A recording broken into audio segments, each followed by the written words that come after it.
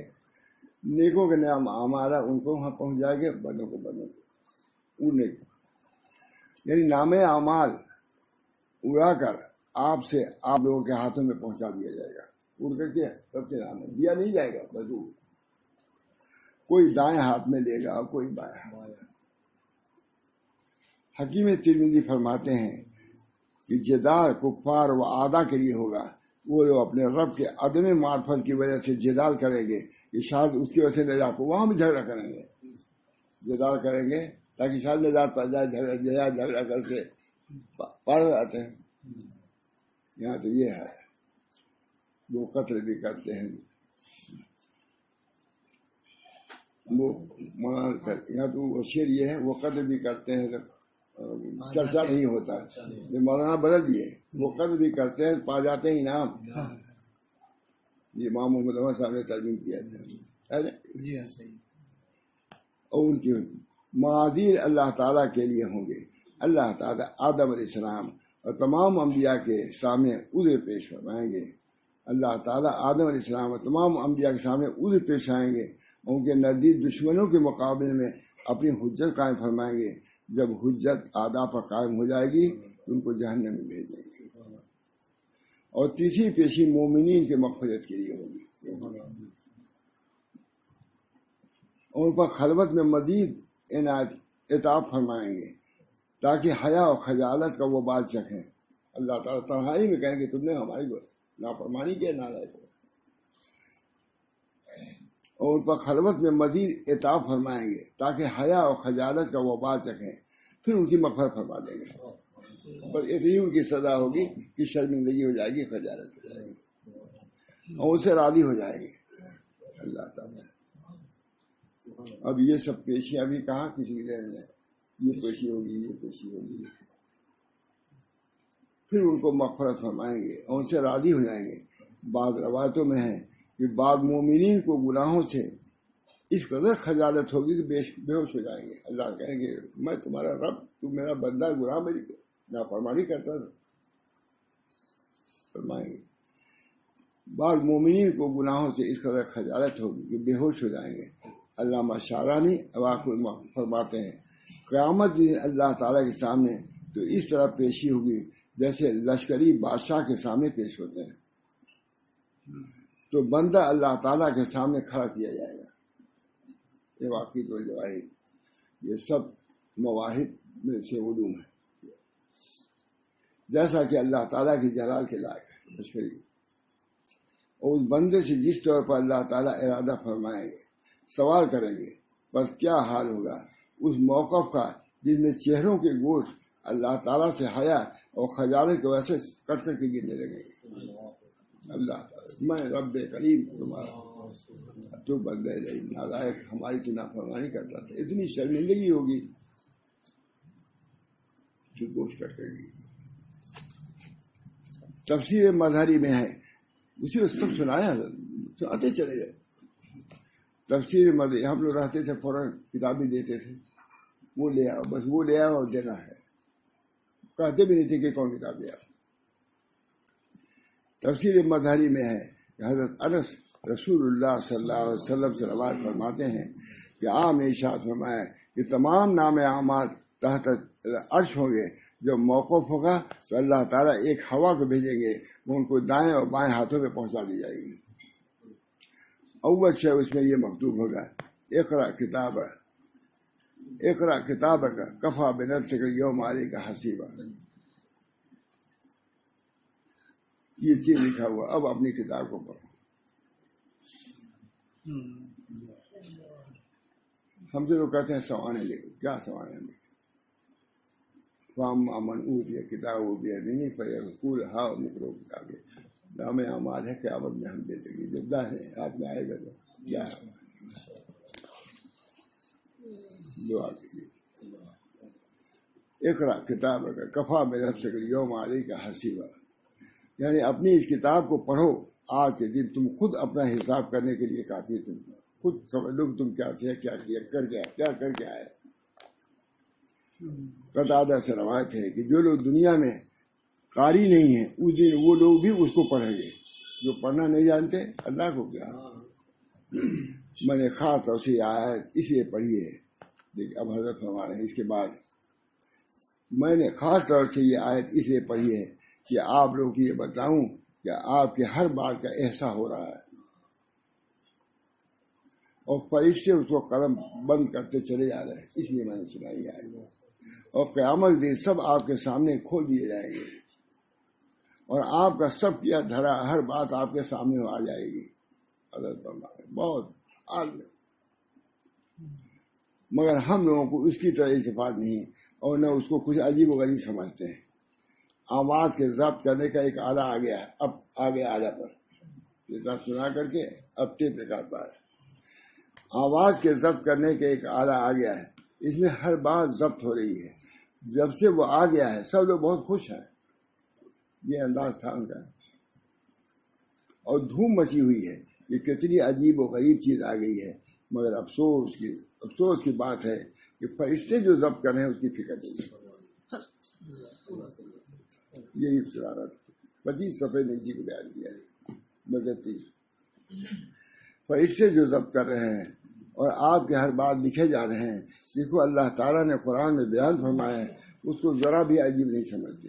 لا یغادر صغیرۃ ولا کبیرۃ الا احصاها، کبھی فرماتے تھے یہ تو اتنا بیوقوف ہے کہ کھانسی بھی ضبط کر لیتا ہے، یہ خدا کا جو ضبط کیا ہوا اس میں لغو بات نہیں ہے، اس پر تو اعتماد ہے، بے موقع چیز ضبط کر رہا ہے، اب خدا کا جو ضبط کرتا ہے اس میں تم کو کچھ فکر نہیں ہوتی۔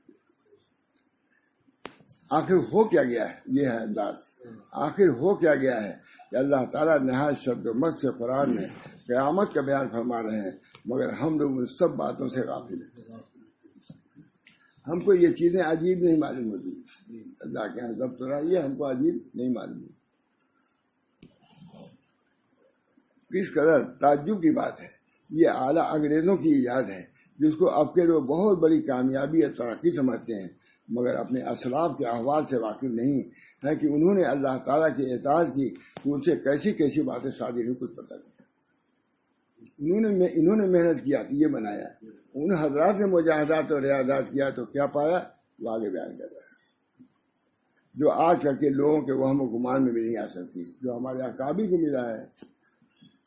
کیسے میں بیان کرتا ہوں ارباح ثلاثہ وغیرہ سے، حکایات سے، جو کہتے ہیں یہ کہاں بیان کرتے ہیں، میں نے کہا دیکھو امیر روایت پڑھے ہو کہ بند کے ہو لیا اپنے بزرگوں کے احوال اس میں جمع پڑھے ہو، کہا نہیں تب تم کو کیا معلوم ہوگا، ارے بن جاؤ آؤ اس سے کچھ نہیں ہوگا، اپنے اکابر کے پیش نظر۔ ایک مولانا موسیٰ صاحب تھے، بہت متقدمین خطرہ رچے تھے اور ہم نے سے زیادہ عمر، کہا مولانا ان کی رجوع بھی کر دیا تھا محمد علی سے، کہا ہم اپنے اکابر کی فضیلت کے ہم قائل ہیں، ہم سمجھتے ہیں بہت بڑے ہمارے اکابر ہیں، ہم اتنا ہی جانتے ہیں بہت بڑے لوگ تھے، لیکن کیوں بڑے تھے، کس وجہ سے بڑے تھے، یہ اقوال سلف سے معلوم ہوا کہ ہمارے اکابر ایسے تھے، اذن آپ معتقد ہیں، معتقد تھے اور ہیں، نہیں یہ نہیں معلوم کہ ہمارے اکابر، ہم اپنے اکابر کے معتقد کیوں، ان کے کارناموں سے واقفیت نہیں تھی، اس کتاب سے ان کے کارناموں سے واقفیت تھی، تو ہم اعلیٰ وزیر بصیرت ان کے معتقد ہو گئے۔ امیر کہتا ہے آپ لوگ سامنے بھی کہتا ہوں، لوگ پوچھتے ہیں حضرت یہ کہاں بیان کرتے ہیں، ارے یعقوب صاحب دیکھ مان کتنا لکھتے تھے، کتنا پڑھا مولانا نے جو لکھا ہے، امیر روایات ہے، حکایات ہیں، پڑھا آپ نے کبھی، کہا نہیں، ہم لوگ سامنے ضرورت رہتی ہے، وہ پڑھتے ہیں، اپنے اکابر کی سیرت کو ہم سمجھتے ہیں، یہ تھے بھائی یعقوب صاحب، یہ تھے سکول ہند، یہ تھے پڑھا، یہ پڑھا، اب جانتے ہیں دن رات پڑھتے بھی اپنے اکابر۔ سچ کہتا ہوں میں دیوبند گیا تو وہاں کے لوگوں کے حالات بیان کیا کرتا رہا، کہتے ہی ہو. تو طلبا نے کہا کہ مولانا ہم لوگ دیوبند میں تو ہیں، لیکن دیوبند کے علماء کی تاریخ آج تک ہم نہیں جانے، کوئی نام ہی نہیں دیتا انہوں اکابر کا. میں نے کہا یہ بخاری کے حاشیے پر نہیں ملے گا، یہ امیر الروایات میں ملے گا، اس کو بھی پڑھنا ضروری ہے. اللہ کا شکر ہے. ہم لوگ کہتے یہی باغ ہے اپنا، یہی مائلہ اپنا. مولانا اخلاق صاحب نے لکھا بھی کہ آپ کو آپ کی تحریر سے معلوم ہوتا ہے کہ آپ عاشق ہیں علماء دیوبند کے، اکابر ہمارے ان کو بغیر. سیرت سلب میں نے بیان کیا سب اس وقت وہی تھے اسد مدنی صاحب. میں نے کہا 3 چیزوں کی ضرورت ہے، جاوید میں بیان کیا تھا. معیار انکار برس شاعر، اس کام کی بنیاد 3 چیزوں پر ہے، کتاب اللہ، سنت رسول اللہ و سیرت سلف. شیخ قوام الدین میگوید وہ یہ کہتے ہیں کہ اس کام کی بنیاد 3 چیزوں، کتاب اللہ، سنت سیرت سلف. وہ موجود تھے اس وقت ڈھابے میں، محمد اقبال بہت غور سے سنا انہوں نے. اللہ کا شکر ہے. میں نے کہا یہ ہمارے اکابر قابل اقتداء ہے، ہر چیز قابل اقتداء ہے. ان کا حال بھی قابل اقتداء ہے، ان کا قال بھی قابل اقتداء ہے، ان کی چال بھی قابل اقتداء ہے. اس کو پیش نظر رکھو، باقی رہے گی دیوبندیت، اس کا معیار باقی رہے گا. اللہ تعالیٰ بہرحال میں کیا کہوں، میں تو بولتے ہوئے سب چنانچہ حضرت شیخ محی الدین عربی فرماتے ہیں جبکہ میں نے اب دیکھیے جو چیز اچھائی ان لوگوں کو پیش آ سکتی ہے یہ انگریزوں کو ان کو فرماتے ہیں بہت اچھا. جب میں نے شہادت توحید کو حجر اسود کو بوسہ دینے کے بعد کعبہ شریف کو ودیت کی تو میرے تلفظ کے وقت وہ شہادت فرشتہ کے صورت میں خارج ہوا جو میں لا الہ الا اللہ پر یہ بیان کر رہے ہیں. شیخ محی الدین عربی خود قاری طیب صاحب نے لکھا کہ ہم ایک ہاتھ میں شیخ محی الدین عربی کی کتاب رکھتے ہیں، ایک ہاتھ میں ابن تیمیہ حضرت یہ شیخ محی الدین عربی کی بات کتنے لوگ جانتے ہیں. یہ ماشاء اللہ صاحب فرما رہے ہیں. اسی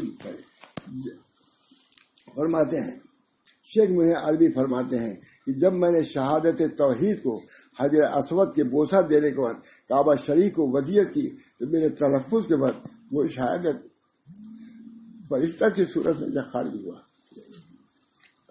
جس کو میں نے اپنی آنکھوں سے دیکھا. یہ شہادت مجسم ہو کر کے نکلی اور مصر طاق کے حجر اسود میں انفتاح ہو گیا. حجر اسود میں وہ فتح یعنی مطلب کچاری ہو گئی، ہو گئی. یہاں تک میں نے حجر اسود کے قار میں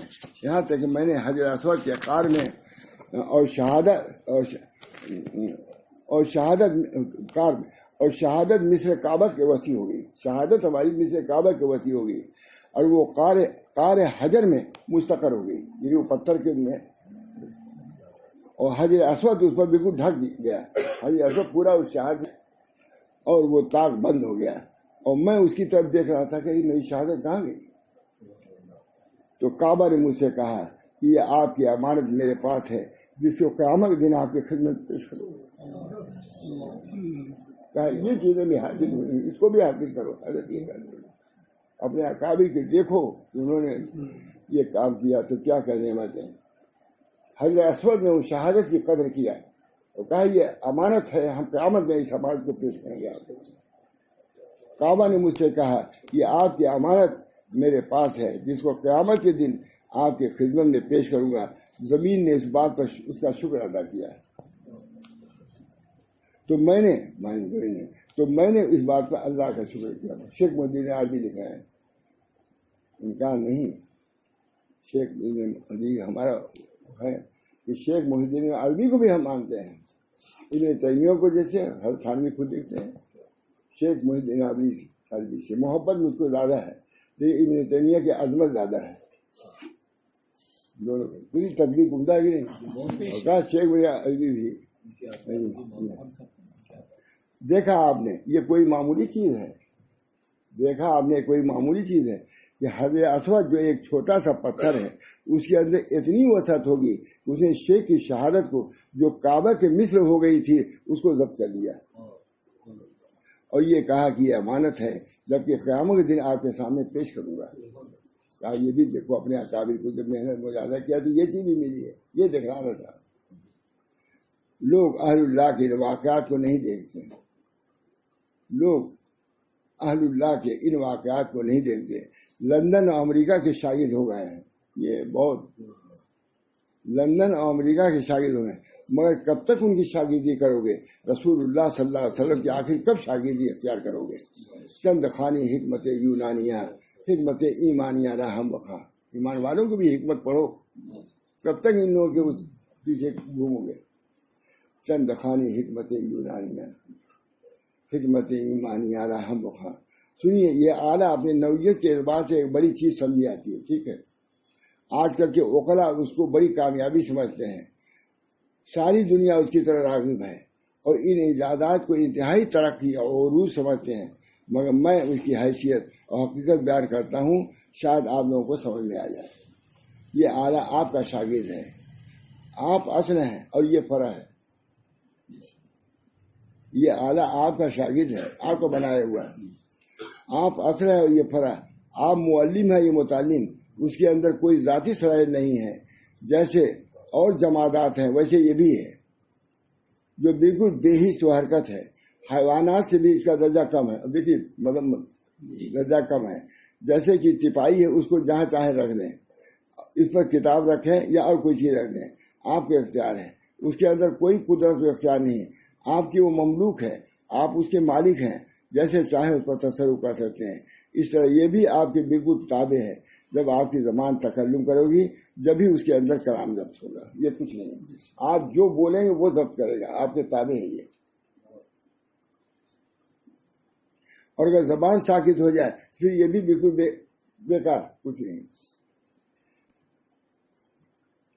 آواز ضبط کرنے کے بھی بہت سے قواعد و ضوابط ہیں، جب انہیں قواعد سے آپ اس کو چلائیں گے تب کلام ضبط ہوگا، ورنہ نہیں۔ غرض یہ ہر طرح سے آپ کے تابع ہے اور آپ کا محتاج ہے۔ جب یہ ثابت ہو گیا تو سمجھیے کہ آپ کے شاگرد انسان جن کو آپ سکھا پڑھا رہے ہیں اس آلے سے کہیں افضل والا ہے۔ جو آپ جن کو پڑھا رہے ہیں اس آلے کی حیثیت کوئی نہیں، یہ جو شاگرد جن کو پڑھا رہے ہیں ان کی حیثیت زیادہ بڑی ہے اس آلے کی، اس آلے سے کہیں، یہ شاگرد آپ کے اس آلے سے کہیں افضل، اس لیے کہ یہ آلہ محض آواز کو ضبط کرتا ہے، مگر آپ کے شاگرد آپ کے علوم کو اپنے سینوں میں محفوظ کر رہے ہیں۔ ان کی وقت ہے، اس کی کیا وقت ہے؟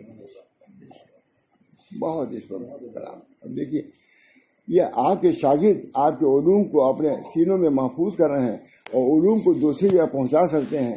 میں اس آلے کی حیثیت ایک بچے سے بھی کم سمجھتا ہوں، اس لیے کہ اس کو پڑھایا جاتا ہے تو چونکہ قدر سے ہم کسی قدر فہم تو ہے جس کی وجہ سے وہ باتوں کو سمجھتا ہے اور وہ موقع بے موقع کی باتوں کو فرق کرتا ہے، اور آپ کا سکھلانا اس کے علمی ترقی کا موجب ہوتا ہے، مگر اس آلے کو کیا کہا جائے، بالکل ہی بے سمجھ بے شعور ہے۔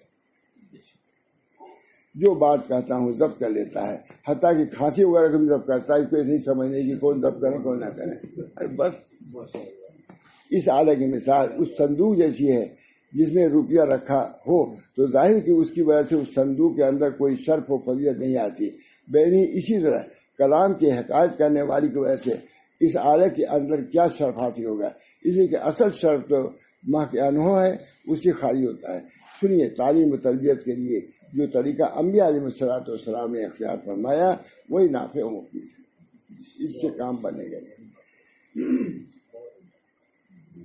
تعلیم و تربیت کے لیے جو طریقہ انبیاء علیہ الصلوۃ والسلام نے اختیار فرمایا وہی نافع و مفید ہے، اس سے بڑھ کر کوئی شے نافع ہو ہی نہیں سکتی، اس لیے کہ اگر کوئی چیز اس سے زیادہ مفید ہوتی تو اللہ تعالیٰ اپنے انبیاء کو ضرور اس کی تعلیم فرماتے ہیں، اور وہ طریقہ یہ ہے کہ لسان سے علوم کو پہنچایا جائے یا ان کو کتاب میں لکھ دیا جائے۔ اصول فقہ کتاب نور انوار میں قرآن کی تعریف ہی ایک ہے، القرآن هو المکتوب کہتے ہیں، یعنی قرآن وہ ہے جو مصاحف میں لکھا ہوا ہے اور زبان سے پڑھا جاتا ہے۔ دیکھیے، قرآن کی یہ صفت بیان کی گئی ہے کہ لسان سے پڑھا جاتا ہے اور مصاحف میں لکھا جاتا ہے، ان دونوں کی کیسی فضیلت ہے۔ زبان سے پڑھنا ہے۔ اللہ تعالیٰ نے اپنی کتاب کو نازل فرمایا ہے، اس لیے وہ ہر کتاب کی اصل ہے، اور رسول اللہ صلی اللہ علیہ وسلم نے اس کی تعلیم فرمائی ہے، تو آپ صلی اللہ علیہ وسلم سب کے معلم ہیں۔ انبیاء لسانی سے تعلیم فرماتے ہیں، اس کے برابر کوئی شے نہیں ہو سکتی۔ دیکھیے میں جو کچھ کہہ رہا ہوں سب اس میں ضبط ہوتا چلا جا رہا ہے، مگر اس کو کیا فائدہ؟ کمال تو یہ ہے یہ علم سے متصف ہو جائے اور اس کو علوم سکھلا دیے جائے۔ اکابر نے تعلیم تربیت کر کے لوگوں کو خلیفہ بنایا ہے، اس کو کوئی تھوڑے خلیفہ بنایا ہے، کہتے ہیں اکابر نے تعلیم و تربیت کر کے لوگوں کو خلیفہ بنایا ہے، اور سب سے پہلے اللہ تعالیٰ نے آدم علیہ السلام کو خلیفہ بنایا ہے۔ سلسلہ خلافت آدم علیہ السلام سے چلا رہا ہے۔ اللہ تعالیٰ نے آدم علیہ السلام کو تمام اسما سکھلائے، چمچہ، ڈوئی، نیز اور چھوٹی چھوٹی چیزوں کی تعلیم دیا، اور آدم علیہ السلام نے ان سب کو سیکھ لیا، تب خلافت کے حال ہوئے، اور ملائکہ چونکہ اس کے سیکھنے سے عاجز تھے، اس کے اندر وہ صفت پیدا نہیں ہوئی کہ وہ سیکھیں، اسی اللہ تعالیٰ کی خلافت کے مستحق اور اہل نہیں کرا پائے۔ اسی طرح اس اعلیٰ کو کوئی اپنا خلیفہ نہیں بنا سکتا، یہ تو بالکل عاجز و بے اختیار ہے۔ ہم بول رہے ہیں، قرآن حدیث کی باتیں کر رہے ہیں، اس کو ضبط کر رہا ہے، اور ابھی کوئی کفر و فسق کی باتیں کرنے لگے تو اس کو بھی ضبط کر لے گا، کوئی فرق نہیں ہوگا۔ تو اس کا کیا شرط نکلا؟ جس کو اتنی تمیز نہ ہو اس کو کیا اہمیت دیتے ہو؟ بہرحال پڑھتے ہیں۔ آپ کو امام بخاری کا واقعہ معلوم ہوگا، ان کے پاس بہت سے محدثین بغرض امتحان آئے اور سب نے غلط سند کے ساتھ احادیث پڑھی۔ ہر ایک مطلع میں فرمائے لا، جب سن چکے تو ایک ایک حدیث کو لیا اور جو سند انہوں نے پڑھی تھی وہ پڑھی اور سب کی تقریر اور تفسیر فرمائی۔ قرآن پاک کا تو یاد رکھنا ضروری ہے ہی، ورنہ کیسے نماز ادا ہوگی، تراویح کیسے ہوگی؟ اس کی حفاظت کا تو اللہ تعالیٰ نے ذمہ لیا ہے، اس لیے اس کی حفظ کرنے والے تو بہت سے ہیں اور قیامت تک رہیں گے۔ اسی طرح احادیث کا یاد رکھنا بھی ضروری ہے کہ سنت محفوظ رہے۔ آپ اپنے سینوں میں اس کو رکھیے، جیسے قرآن کو رکھا سنت کہتے ہیں، اسی طرح احادیث کا یاد رکھنا بھی ضروری ہے تاکہ سنت محفوظ رہے۔ اب چونکہ احادیث کتب میں مدون ہو گئی ہیں، اس لیے لوگ زبانی یاد نہیں کرتے، تاہم جس صورت سے بھی ممکن ہے اس کی حفاظت بھی لازم ہے۔ اگر زبانی یاد ہوں تو بہت خوب ہے، فقہ کا یاد رکھنا بھی ضروری ہے تاکہ عمل کیا جا سکے، بغیر اسے کیسے عمل ہو سکتا ہے۔ بہرحال میں یہ کہہ رہا تھا کہ طریقے تعلیم کے لیے اللہ تعالیٰ نے لسان کو پیدا کیا ہے، اس سے بڑھ کر کوئی طریقہ نہیں ہو سکتا۔ آدمی کے اندر نطق کا ہونا اللہ تعالیٰ کی زبردست صنعت و کاریگری کی دلیل ہے۔ چنانچہ پنجگن کے خطبے میں ہے، الحمدللہ الذی خلق الانسان وانطق لہ اللسان، تمام تعریف اللہ کی ہے، انسان کو پیدا کیا اور لسان کو اللہ نے ناطق بنایا، یہ بھی اللہ تعالیٰ کی نعمتوں میں سے ایک نعمت ہے۔ اس لیے کہ انسان کے خلق میں جتنی صنعت و کاریگری ہے اتنی کسی اور مصنوع میں نہیں ہے۔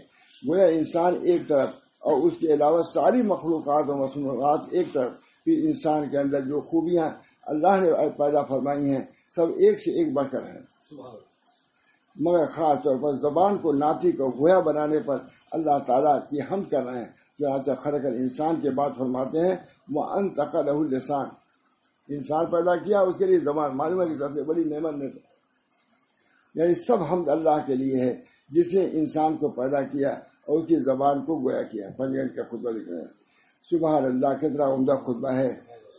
اب کے طلبہ کو اتنا بھی نہیں معلوم کہ کس کتاب کا خطبہ کیا ہے، پڑھے جا رہے ہیں مگر ان کو ذرا عقل نہیں کہ کچھ تمیز کر سکیں۔ مجھے یہ خطبہ بچپن ہی سے پسند تھا، پنجگن کا خطبہ، کہ اللہ تعالیٰ کی کیسی حمد کی ہے جس سے انسان کی ہے، اس کے نطق کی کیسی فضیلت نکلی، یہ عجائب مصنوعات سے نہیں ہے۔ اللہ کے دیکھو کہ اللہ تعالیٰ نے اس زبان کو کیسے،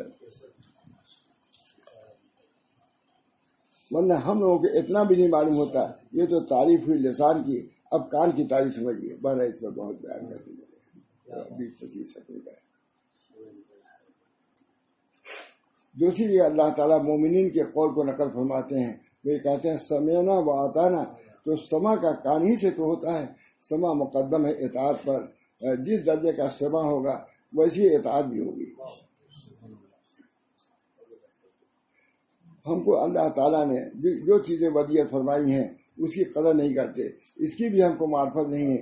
ایک بچہ ہے کہ 1.5-2 سال خاموش رہتا ہے، پھر ایک تکلم کرتا ہے تو کیا تعجب کی بات نہیں ہے؟ اس پر غور نہیں کرتے. یہ اللہ تعالیٰ کی قدرت کی بین دلیل ہے. اگر دنیا میں آ کر ان مصنوعات سے اللہ تعالیٰ یہ معرفت نہ ہوئی تو دنیا میں آنا بالکل بیکار ہے. یہ اللہ نے دیا ہے. بڑا بہت طویل مضمون ہے. اللہ تعالیٰ پھر بہت پیار کرتے ہی چلے گئے ہیں. جتنا بڑھتا گیا اتنی حقائق و معارف پیار فرمائے. اللہ تعالیٰ پھر کبھی سنائیں گے انشاءاللہ. بہرحال یہ اس ذہن میں ایجادات کی حقیقت پر ہے کہ اپنے اکابر کو کیسی نعمتیں ان کی تعلیمات پر عمل کرنے سے ملی ہیں اس کو بھی دیکھو, حاصل کرنے کی اس کی بھی کوشش کرو. اب بھی ختم ہے وما عندکم ينفد وما عند اللہ باق. جیسے ظاہری یہ کامیابیاں کامرانیاں ترقیات ہیں, باقی ترقیات کو اللہ روک دے گا؟ نہیں روکے گا. وہ بھی جاری ہے لیکن اس کی طرح ہم لوگوں کی توجہ نہیں. صرف محی الدین عربی کی طرح خاص نہیں ہے. ہم بھی کہہ رہے تھے اللہ تعالیٰ انشاءاللہ دے گا. یہ حضرت بہت یہ کہتے ہیں دے گا اللہ تعالیٰ. اسی پر پوری توجہ دلائی ہے کہ تم اس پر محنت کرو. انہوں نے وہ محنت کیا تھا کہ بیکار بنایا. تم اس پر محنت کرو تو محی الدین عربی کا حال بھی تم کو بھی مل سکتا ہے.